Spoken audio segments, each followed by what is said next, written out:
Cependant, on travaille de tous côtés à l'établissement d'une marine capable de justifier ses sentiments de hauteur.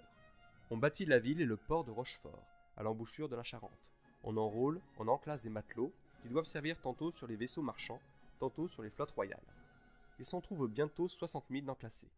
Des conseils de construction sont établis dans les ports pour donner aux vaisseaux la forme la plus avantageuse.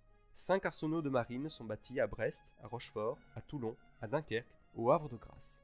Dans l'année 1672, on a 60 vaisseaux de ligne et 40 frégates.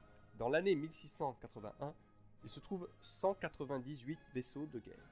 En comptant les allèges, les 30 galères sont dans le port de Toulon ou armées ou prêtes à l'être. 11 000 hommes de troupes réglées servent sur les vaisseaux. Les galères en ont 3 000. Il y a 166 000 hommes d'enclassés pour tous les services divers de la marine. On compta dans les années suivantes, dans ce service, 1000 gentilshommes ou enfants de famille faisant la fonction de soldats sur les vaisseaux et apprenant dans les ports tout ce qui prépare à l'art de la navigation et à la manœuvre. Ce sont les gardes-marines. Ils étaient sur mer ce que les cadets étaient sur terre. On les avait institués en 1672, mais en petit nombre.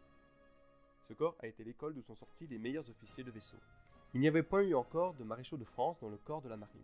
Et c'est une preuve combien cette partie essentielle des forces de la France avait été négligée. Jean d'Estrées fut le premier maréchal en 1681. Il paraît qu'une des grandes attentions de Louis XIV était d'animer dans tous les genres cette émulation sans laquelle tout languit.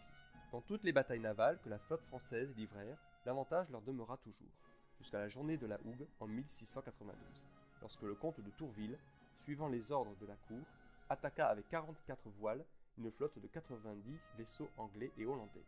Il fallut céder au nombre, on perdit 14 vaisseaux du premier rang qui échouèrent et qu'on brûla pour ne pas les laisser au pouvoir des ennemis. Malgré cet échec, les forces maritimes se soutinrent toujours dans la guerre de la succession. Le cardinal de Fleury les négligea depuis dans le loisir d'une heureuse paix, seul temps propice pour les rétablir. Ces forces navales servaient à protéger le commerce. Les colonies de la Martinique, de Saint-Domingue, du Canada, auparavant languissantes, fleurirent mais avec un avantage qu'on n'avait point espéré jusqu'alors. Car depuis 1635 jusqu'à 1665, ces établissements avaient été à charge.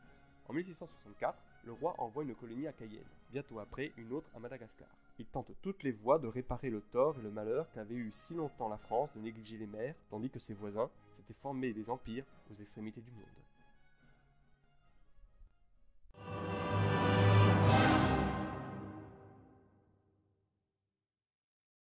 Si vous aussi vous avez apprécié cette vidéo et si vous pensez comme Napoléon, l'histoire est un mensonge que personne ne conteste.